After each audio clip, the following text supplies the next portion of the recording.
The KU family had always had a thin bloodline, 0.18 generations of single-heir lineage. My father adopted 3 girls and made it clear that whoever bore his grandchild would inherit the entire family fortune. Everyone said the child born from one of the 3 candidates my father had chosen for me would be the true heir. Yet not one of them had ever looked me in the eye. I had loved Charlotte for years, only to be met with nothing but her countless looks of contempt. I thought she was just naturally cold, treating all men the same, until I saw her leaning into the driver's son, Andrew, swearing with heartfelt sincerity. I agreed to marry him only to repay the KU family's kindness in raising me. Once I give birth to the KU heir, I'll get a divorce and marry you. As long as Lucas doesn't hurt you, I'm willing to give him a few million to enjoy life abroad. You're the only real husband in my heart. The day before the board meeting, my father asked me who I would choose. I thought of the way the 3 girls always avoided my gaze and smiled as I replied, on the KU family heir, of course. My marriage should maximize benefit. Let's go with Laura from City A. My father frowned. Laura was paralyzed in a car accident 5 years ago. She's not only disabled, but also infertile. Are you sure? I spoke gently but firmly. In our social class, true love doesn't exist. Since it's all about interest, of course I should choose the Move family, the one with the most to offer. My father's expression darkened. That's true, but out of the 3 I picked for you, you're not fond of any of them. My father had deeply loved my mother, but she died of a sudden brain hemorrhage the year I was born. He never recovered enough to remarry. Knowing I was never passionate about love either, he feared the KU bloodline would end with me. Following the advice of an old friend, he adopted 3 orphan girls with no family background. He even had a will drawn up early on. No matter which of the 3 I chose, she would be entitled to run the company alongside me, helping suppress the other board members. I looked at him and said, though Laura Moo is paralyzed and infertile, she can still have children via egg retrieval and IVF. She's the only heir of the MU family. Rather than relying on orphans to help the KU family, wouldn't it be wiser to choose a powerful ally? My father nodded. If they couldn't win your heart, there's no reason for them to stay in the KU family. If I'd simply said it was because Charlotte didn't love me and I didn't want to force her, my father would have had Charlotte kneel in front of me, questioning what right an adopted girl had to refuse. I didn't want my father to weaponize years of kindness to coerce Charlotte. I didn't want to force her into marrying me, and I certainly didn't want to become a resentful couple with her.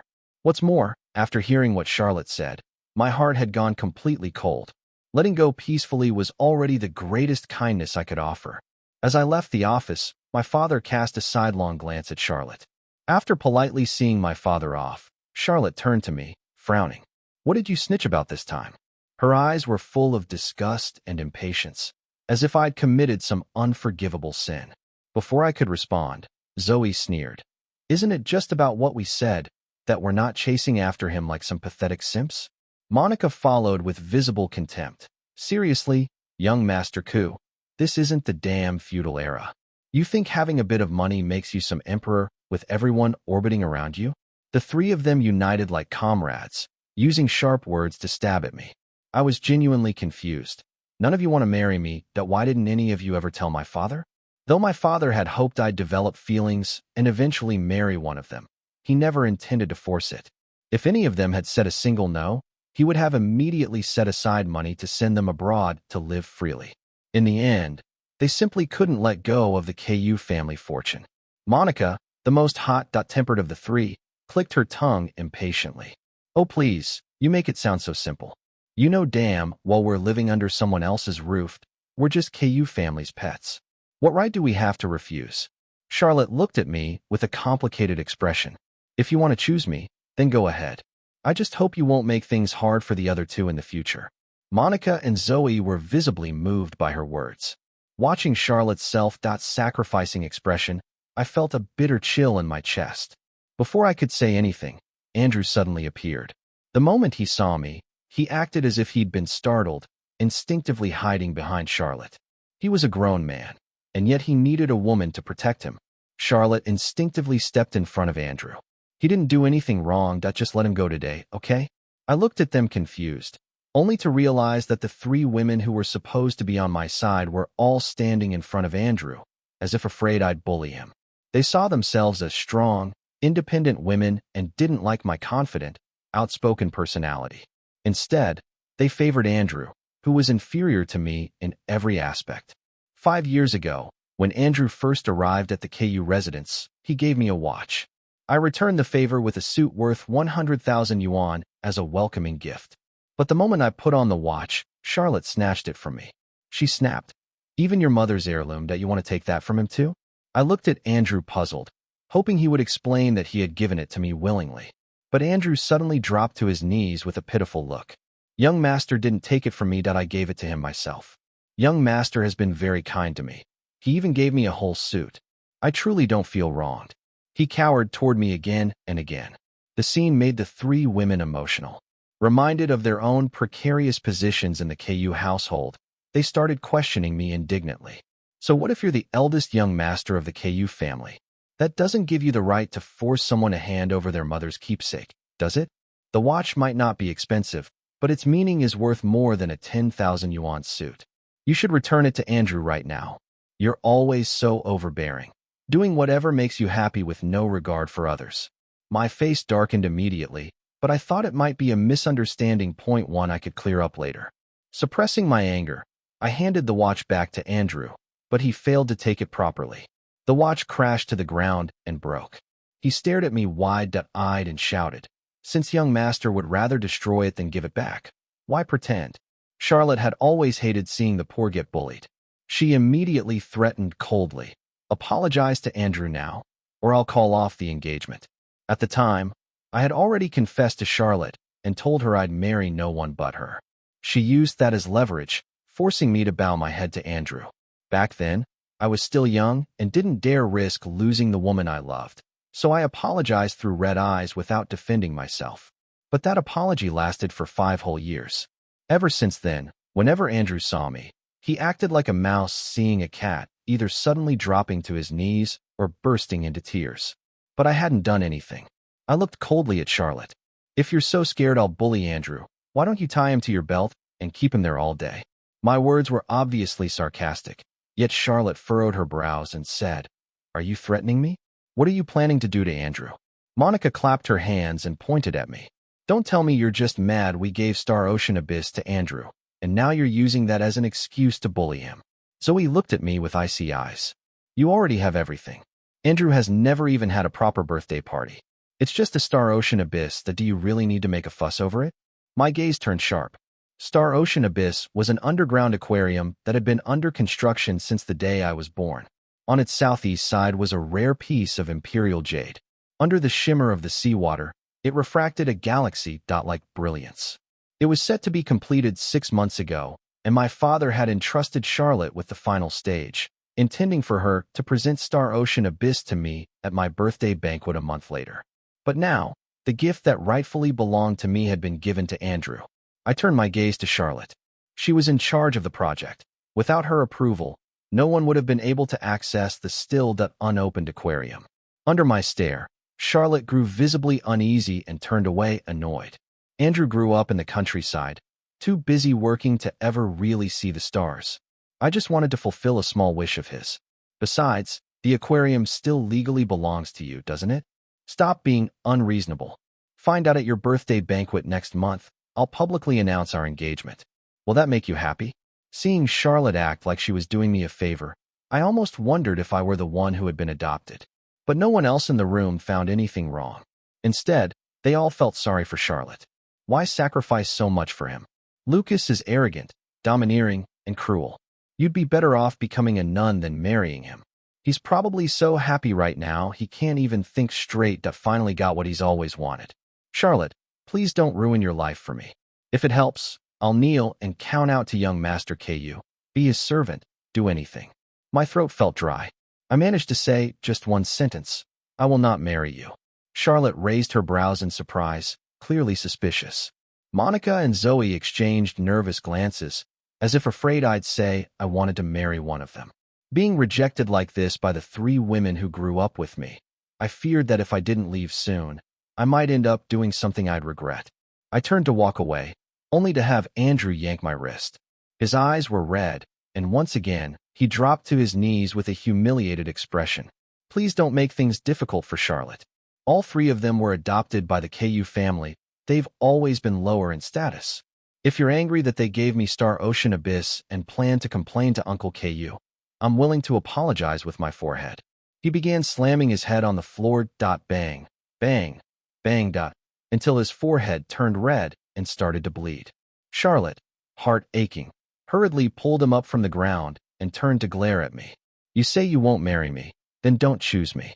What's the point of using reverse psychology just to bully Andrew? Isn't this just your way of getting back at him and forcing him out of the KU household? I stared at Charlotte coldly. I don't know what you're talking about, but rest assured, I will never choose you to be my wife. I thought that would end things, but to my surprise, Charlotte grabbed my arm. If not me, then who? Zoe? Monica? Monica wants to study art abroad, and Zoe longs for freedom. Hurting me isn't enough for you that you want to ruin their lives too? Charlotte took a deep breath. If you promise not to make things hard for Andrew again, I'll marry you. I'll marry you. Just stop this already, okay?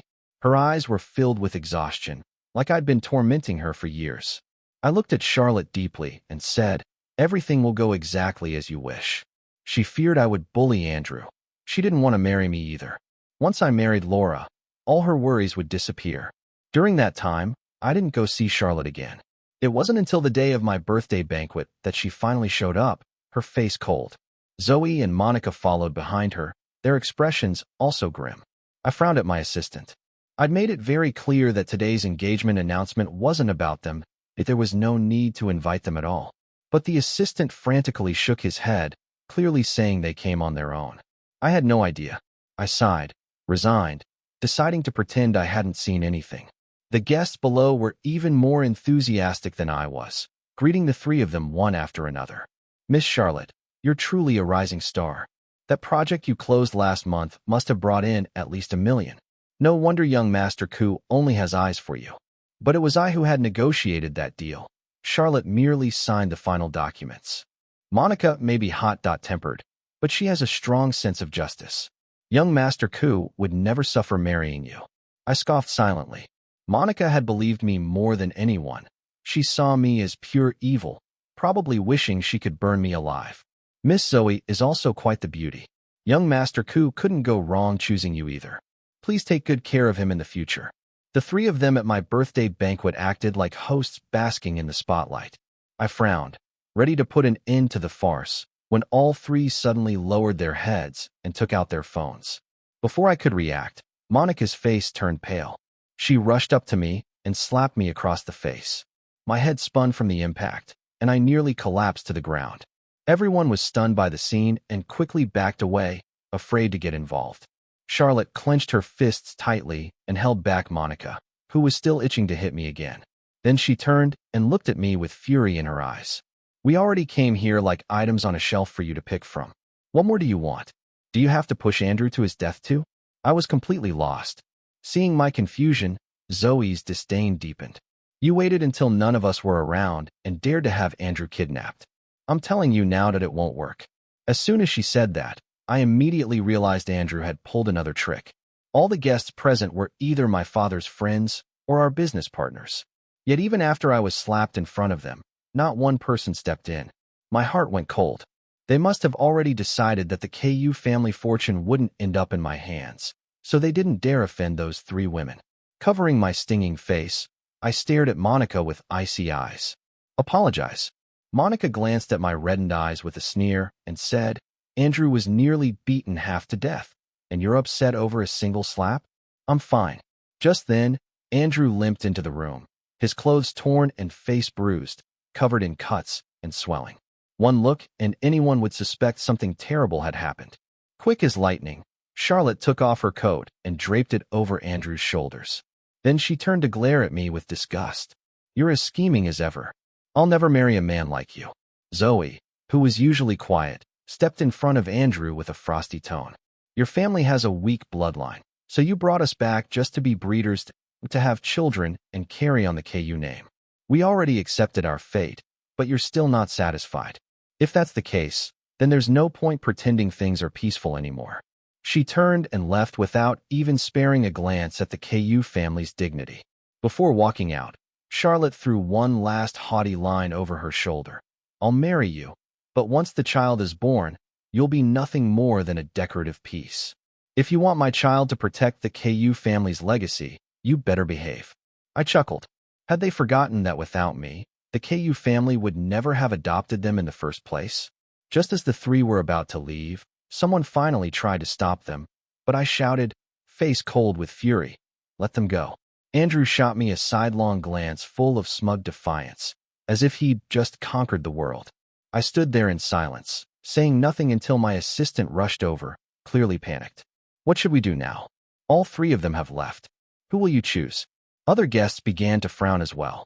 The KU family's bloodline is thin. Sooner or later, he'll have to marry and have children to carry on the inheritance. If even the three women who know him best won't take him, who else can? I nearly laughed out loud. There are millions of women in the world. Who said I have to marry one of those three? With a smile, I raised my wine glass and toasted the room. Ladies and gentlemen, as you all know, today is not only my birthday, but it is also my engagement party. On the giant projector screen appeared the image of a cold but stunningly beautiful face. A collective gasp rippled through the room. Isn't that Laura Moo from the Moo family in City A? My father had just wrapped up a deal worth over $100 million and stepped in with a beaming smile. That's right. As my son's bride, only the most outstanding woman is worthy of him. As for those three girls, I only adopted them because they were pitiful orphans with no parents. The idea of choosing one of them to marry my son? Utter nonsense. Even with my father speaking so plainly, the guests in attendance still wore skeptical expressions. A few older men, longtime friends of my father, tried to persuade him. Laura from City 8 is undeniably capable, but that accident years ago did exactly. Everyone knows Laura is now infertile and paralyzed. If your son marries her, she won't even be able to bear children.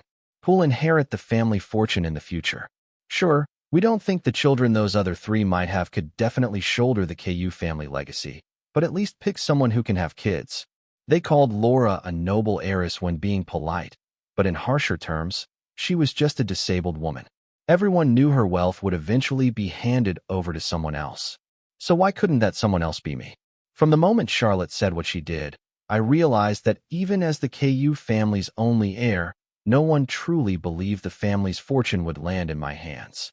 So I thought, why not choose a woman who was both powerful and incapable of taking the KU family away from me? Charlotte was busy comforting the still-shaken Andrew when she caught a glimpse of a message on her phone. Her expression darkened immediately. "Come back now. Lucas just announced his fiancée. You'll regret it if you don't." Monica and Zoe received similar texts sent by mutual friends. Charlotte instinctively moved to turn off her phone, wanting to ignore it, but the question nagged her. Why would they say she'd regret it? Could it be Lucas chose Monica or Zoe? Charlotte stared at the other two for a long while before finally typing out a message. Who did Lucas choose? When the reply came with a photo attached, Charlotte's pupils shrank in shock. Her face went pale with disbelief. At the same time, Monica and Zoe both gasped. No way. Lucas picked that infertile paralyzed cripple? Impossible. Andrew, still leaning on Charlotte's shoulder, had a flicker of triumph in his eyes, though he spoke with fake concern. Maybe young master is just angry. You all left his birthday banquet for me. He must have been upset. Why don't you go back? I'll be fine on my own. Tears welled up in his eyes as he spoke. The three women immediately softened. Straightforward as ever, Monica declared, "It's not like Lucas hasn't pulled stunts before. I want to see if he really goes through with marrying the cripple. Just wait, he'll be the one begging us to marry him." Charlotte felt a bit more reassured at that. That's right. Lucas had chased after her for years, unwavering no matter how many times she rejected him. Missing just one birthday party wouldn't suddenly make him turn around and marry someone who couldn't have children. Andrew's eyes stayed fixed on Charlotte. Seeing her remain silent, a hint of jealousy flashed across his gaze. He said, "I must be the one in young master's way. Even if he had me beaten and crippled, I still shouldn't have barged into his party and ruined it. What if he tells Uncle KU and cuts off all your living expenses? I don't want to drag you down." The three women's expressions darkened at once. What they hated most was being reminded they were living under someone else's roof. Monica said coldly, "I've got 2 working hands and feet. Even if I lose the allowance, I'll survive." Charlotte gently stroked Andrew's hand to reassure him. "Don't worry. Lucas can't manage such a big empire alone. He can't even produce an heir. Sooner or later, he'll have to beg the three of us to come back and help run the company. Don't talk about dragging us down. Lucas is the one at fault. If he hadn't had such malicious intentions toward you, today wouldn't have turned into such a disaster for him. They thought I'd simply lost face today, never considering the long-term consequences. Growing restless, Charlotte finally picked up her phone and sent me a message. You went too far today. There's no need to throw a tantrum and marry a cripple who can't have children. As long as you apologize to Andrew, I'll marry you. In her mind, she pictured the joy on my face when I read the message. But the moment she saw the red exclamation mark, her smile froze. I hadn't just deleted her, I had blocked her. In the second half of the birthday banquet, dozens of helicopters flew overhead, raining down millions worth of pink roses from the sky. Amid the sea of flowers, the elegant and icy-faced Laura was gently wheeled out of a helicopter. She began walking toward me down a red carpet, her eyes brimming with warmth. My father's eyes widened in shock. How is she here? The other guests were equally confused. Though they still viewed Laura as nothing more than a paralyzed and infertile woman, they couldn't deny who she was. The only heiress of the Mu family in City A, a true socialite, the real-deal daughter of a noble house. If it hadn't been for the Mu family's insistence on marrying into a family of equal status, Laura would have already married countless times over the years. After all, the Mu family was old money through and through. Prestigious, powerful, and deeply rooted. The Ku family, in comparison, had only risen in the last few decades. Though wealthy, it lacked heritage. Everyone thought that if I married Laura, I'd merely be a figurehead. No one believed the Mu family would truly value this engagement. As the crowd murmured and speculated, Laura smiled and said, "How could the leading lady be absent from her own engagement party? I'm not too late, am I?" She held out a bouquet of air-shipped Bulgarian roses and presented them to me. She stood like that, holding the bouquet, until I took it. I didn't leave her hanging. I smiled and accepted the roses. You arrived just in time. A frost that had long been etched between her brows suddenly melted. For the first time, she showed warmth toward everyone. This affectionate gesture shocked the crowd. Before her accident, Laura was known for being a cold beauty. After the accident, she became even more aloof, so much so she didn't hesitate to throw even her own father out of the house. Just as I clasped Laura's right hand, Charlotte reappeared at the entrance with a cold expression. Her return caused quite a stir among the guests. Is Charlotte having second thoughts? She probably just lost her temper earlier and came back after calming down. Charlotte and young Master Ku practically grew up together. If she shows just a little softness, he'll probably call off the Mu engagement in no time. Before I could say a word, Laura's grip on my hand tightened.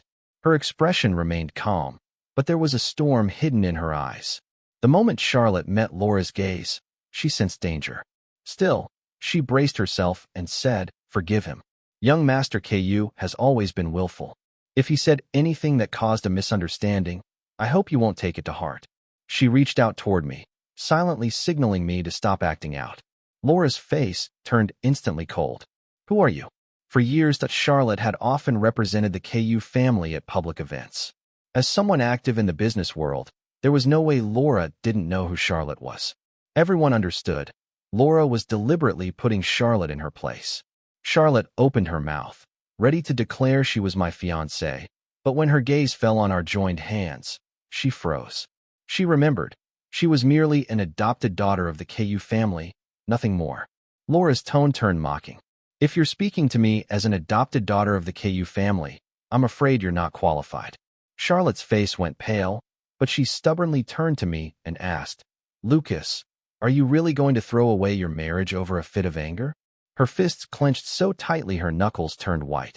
After so many years with her, how could I not see she was panicking? But why? Because I was marrying Laura? Or because she was afraid the Ku family fortune would no longer be within reach? I looked at her with a faint smile. "Laura and I are in love. What anger are you talking about? The engagement has long been set. Are you here to crash the wedding?" I deliberately used the phrase "crash the wedding," and Charlotte instantly retorted, "Why would I crash the wedding?" She turned livid, gritting her teeth. "I just can't stand by while you toy with the Mu family's reputation. If you regret this later, the entire Ku family will suffer for it." At that, I couldn't help but laugh aloud. You don't need to worry about that. After all, your surname is Lee. When all three girls were adopted, Charlotte Lee had insisted on keeping her own surname. She didn't want to take ours. My father hadn't forced them, so he simply let them be. Only now did Charlotte finally look at my face properly. The eyes that once overflowed with warmth were now full of cold frost, as if I wanted nothing more than to cast her out then and there. Seeing me draw such a firm line, Laura's heart warmed. She tightened her grip on my hand again, as if afraid to lose me. Charlotte's throat was dry.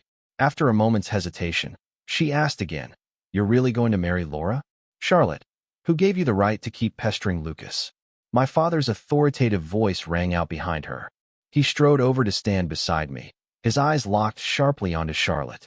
Charlotte's back hunched slightly. She no longer had the courage to speak. "I'm sorry." Before my father, she always felt inherently inferior because she had been adopted, taken in, and given charity. I looked at Charlotte's familiar expression, but unlike before, I no longer tried to comfort her. In the past, I would have patiently reassured her again and again that my father only treated her strictly because he valued her, that in the KU family, she was never lesser than anyone else, that one day she would control more shares than I would, that her child would inherit everything. But all the fine clothes, luxury, and protection my father and I gave her still couldn't compare to a single ambiguous comment from Andrew. All it took was Andrew pitifully saying, "We're both just outsiders here, Charlotte. I understand how hard it's been for you." And Charlotte would immediately turn resentful toward the KU family. Her gaze drifted between Laura and me before she finally smiled, lips tight, and said to my father, "I was being inconsiderate. Today is Lucas's birthday and his engagement party. I haven't even had the chance to give my blessing yet." She lifted her glass, looking at me with hopeful eyes. But before I could react, Laura reached out and blocked the toast. "Lucas doesn't like to drink. I'll take this one for him." She raised the glass and downed it in one go, a light blush blooming on her beautiful face. Charlotte's face went even paler at Laura's casual declaration of ownership. Suddenly, she remembered all the times I had shielded her at the drinking table. Regret, belated and overwhelming, rushed to her heart. Eyes rimmed red. Charlotte gave a bitter smile, took 2 steps back, and turned to leave. After the banquet ended, Laura tilted her head and looked at me. "Is my fiancé not taking me home tonight?" I blinked. "What?" Laura stared at me for a long time before speaking again, her tone slightly downcast. "You don't want to take me home. I know I'm just a cripple. It's normal if you find me repulsive." What she said completely clashed with the persona I had heard about. Still, I instinctively tried to comfort her. "No, I don't mind. It's my oversight. You came all the way from City A. I should have arranged your stay." Laura's assistant rolled her eyes and turned away, clearly fed up with her boss's scheming act. Laura tugged at my sleeve, her voice soft and expectant. "You really don't mind that I'm disabled?" My gaze fell on her legs. I nodded. Then my eyes involuntarily drifted upward, so pale. "What are you looking at?" My face flushed instantly, and I quickly looked away. I didn't mean to. It doesn't bother me either way. We can always do IVF. Laura gently squeezed my hand. "But why do IVF?" I stammered, not knowing how to answer. Laura sighed. "Having a baby is something worth doing personally." My eyes widened as I stared at her in disbelief. Was she saying she could? Laura gripped the armrests of her wheelchair and slowly stood up. Even standing, she only came up to my chest. Cautiously, she stepped into my arms. "I just injured my legs in the accident. I've nearly recovered in the past 2 years. I only use the chair because I don't feel like walking. Everything else is just a rumor." I immediately felt a little embarrassed, but I also realized that when she said she didn't feel like walking, that was just an excuse. After all, being labeled as crippled naturally made people let down their guard. The thought sent a chill down my spine. If Laura had designs on the KU family, wasn't I walking straight into a trap? Her methods, no one could deny how dangerous they were. As cold sweat broke out on my back, Laura tilted her head innocently. "You cold? If so, let's go home." I nodded stiffly, my mind racing. Laura smiled sweetly and clasped a crystal bead bracelet around my wrist. When I saw the bracelet, a realization hit me. I asked reflexively, "You were the one who saved me back then at 17? I'd been kidnapped by one of my father's enemies. There had been another girl abducted with me. My legs were broken. I couldn't run. It was she who hid me inside a discarded paint drum. Later, Charlotte was the one who found me, and from that moment, I developed a sense of gratitude toward her. That feeling slowly turned into affection. But now that I thought about it, Charlotte hadn't saved me, she just happened to open the lid of the drum. The police, my father, and others were all there too, but in my eyes, it had only been her. Laura tapped her fingers, visibly displeased. Yeah, you promised to remember me forever. Then the next month, your whole family vanished from City A. You didn't even leave me a phone number. At the time, my father was terrified I'd be kidnapped again, so he moved us out of the city for good. I lowered my head, guilt washing over me. Laura leaned in again, curling into my chest. Forget it, it wasn't your fault. It's Charlotte's, she's just too calculating. I smiled and hummed in agreement, completely unaware that Charlotte was hiding in a corner, watching everything. Chapter 7. Her face was pale as ash, her mind consumed by the image of Laura and me embracing it the way we looked into each other's eyes and smiled. It made Charlotte so jealous she was about to lose her mind. Even if she never wanted to admit it, Charlotte did have feelings for me. She relished my affection but hated being labeled an adopted daughter, so she always looked down on me, rejecting me again and again, crushing my dignity every time. Charlotte looked at me bitterly but didn't dare approach. Only when Laura and I held hands and walked upstairs did she finally move. Monica called her in a panic. Where did you go? Andrew is missing again. He took a call from Lucas and disappeared. Lucas must have forced him to leave us. Charlotte frowned. He got a call from Lucas? She'd been standing there the entire time. She hadn't seen me so much as touch my phone. Monica huffed. Who else could it be? Andrew said it himself. Lucas called him. Come help us look for him. If we wait any longer, Andrew might be in danger again. Charlotte responded coldly, just call the police. For the first time, she didn't rush to find Andrew. Instead, her mind began reviewing everything that had happened over the years. A terrifying suspicion began to take shape. In silence, she dialed the police and then went to check the villa surveillance footage herself. She reviewed every timestamp where Andrew had accused me of bullying him, only to find the complete opposite in every clip. The more she watched, the colder her heart grew. Suddenly, she clenched her fist and punched herself in the face. All these years, Andrew had lived in the KU home. All he ever had to do was claim, Lucas bullied me, and the three of them would force me to apologize, never questioning him once. But now, the truth was right in front of her. He had jumped into the pool himself, broken his leg on purpose, torn his clothes deliberately, thrown himself down the stairs. Lie after lie unraveled right before her eyes. Charlotte said nothing. She turned and left the security room. She had lost the courage to face me ever again. The next time I saw Charlotte was on the day of my wedding to Laura. Sitting in the car headed to the ceremony, I caught a glimpse of several figures out the window. The three of them were no longer as glamorous as before, but still cold and proud.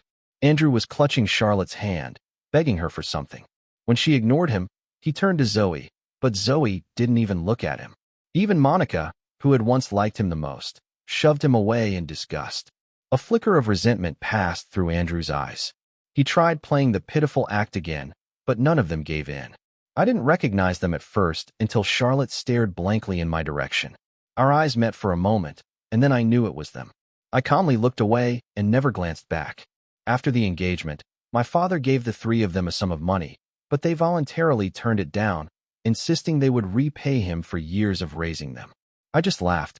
Over the years, the three of them had cost the KU family tens of millions. Now that they'd left the KU household, how exactly did they plan to pay that back? When the fireworks show worth tens of millions came to an end, Laura took my hand and walked down the red carpet with me. Blessings and congratulations filled the air. Someone handed me an unsigned letter. The handwriting was familiar. Immediately, I knew who had written it. Expressionless, I threw the letter to the ground and let it be trampled. Laura kept smiling at me the whole time. As the ceremony ended, she placed a document in front of me. I willingly transfer all my assets to my husband. No regrets, no reservations. The crowd erupted. Even I stared at her in disbelief. But Laura just smiled gently. Will you marry me? I was so stunned I couldn't speak. In the end, Laura took my hand and signed my name on the papers. I swear, she said, I will never hold anything back from the man I vow to spend my life with. Everyone knew Laura meant every word. After our wedding, Laura committed herself to physical therapy. Within a short time, her legs were fully recovered, indistinguishable from anyone else's. I told her we could wait a few years before having children, but she broke through all my defenses and proved with action that we didn't need IVF at all. In 3 years, we had 2 children. 1 boy, 1 girl. Breaking the KU family's 18th generation curse of single-heir succession. My father later told me that Charlotte and the other 2 had failed in business overseas, lost a huge sum of money, and disappeared. Andrew had been hit by a car and lost the use of his legs. With no money for treatment, he moved back to the countryside and became a living husband to a fierce wife. Now, he got beaten every day and barely had enough to eat. Even while struggling to survive abroad, the 3 of them, Charlotte included, still remembered to send me birthday gifts. I could tell they put thought into it, but my expression remained indifferent, completely unmoved.